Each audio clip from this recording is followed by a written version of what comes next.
US supreme court ने जो है जस्ट डिलीवर्ड एक शॉकिंग वर्डिक्ट जो है अगेंस्ट ट्रम्प के टैरिफ को लेके जो है वो आज 20th को जो है वो जो टैरिफ का जो वर्डिक्ट आने वाला था उसमें जो है वो ट्रम्प के जो है वो अगेंस्ट में जो है वो वर्डिक्ट दिया हुआ था। मार्केट इमीडिएटली जो है वो जंप किया है, बट ये देखना पड़ेगा कि ये जो है beginning of the new bull run है या जस्ट जो है वो टेम्परेरीली जो है वो रिलीफ है। तो इसके बारे में जो है वो डिटेल में जानेंगे कि क्या हुआ है आखिर जो है वो।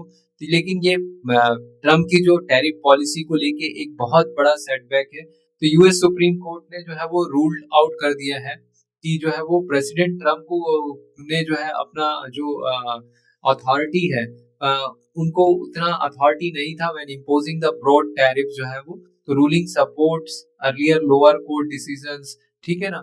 तो ये जो है वो आपको ये समझना पड़ेगा कि ट्रम्प जो है उन्होंने क्लियरली कहा है कि went beyond his legal powers, जो है अपने पावर के आउट ऑफ जो है वो उसमें जाके उन्होंने जो है वो टैरिफ को जो है वो इम्पोज किया हुआ है। तो Trump had impose tariff on nearly every major foreign trading partner के साथ। तो White House has not yet officially अभी तक कोई रिस्पॉन्स नहीं आया है, पर ट्रम्प हैज रिपीटेडली जो है वो क्लेम किया है कि tariff made the US financially stronger. ये हमेशा कहते आए हैं कि टैरिफ ने जो है यूएस के फाइनेंस को जो है वो स्ट्रॉन्गर बनाया है।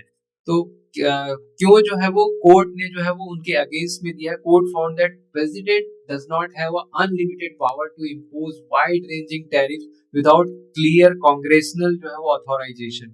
तो कोई अथॉरिटी ही नहीं है कांग्रेशनल अथॉरिटी, उनको जो है वो क्लियर जो है वो पहले जो है वो लेनी पड़ती है। तो trade policy powers are mainly given to the Congress under the US constitution.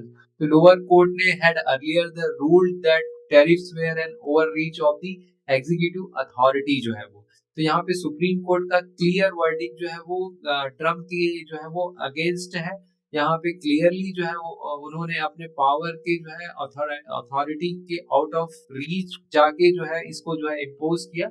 ये massive setback for the Trump trade policy है। Most tariff revenue last year come from the is based on the duties जो है।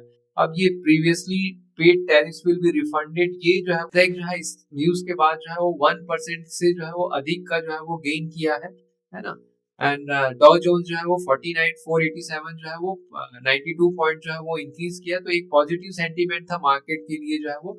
And gold future जो है वो 61% increase किया हुआ है। सिल्वर जो है वो 81 के साथ जो है 5% इंक्रीज किया हुआ है। क्रूड ऑयल जो है वो रिड्यूस हुआ क्योंकि यहाँ पे जो है वो सस्ते होने का है। और बिटकॉइन जो है वो 6750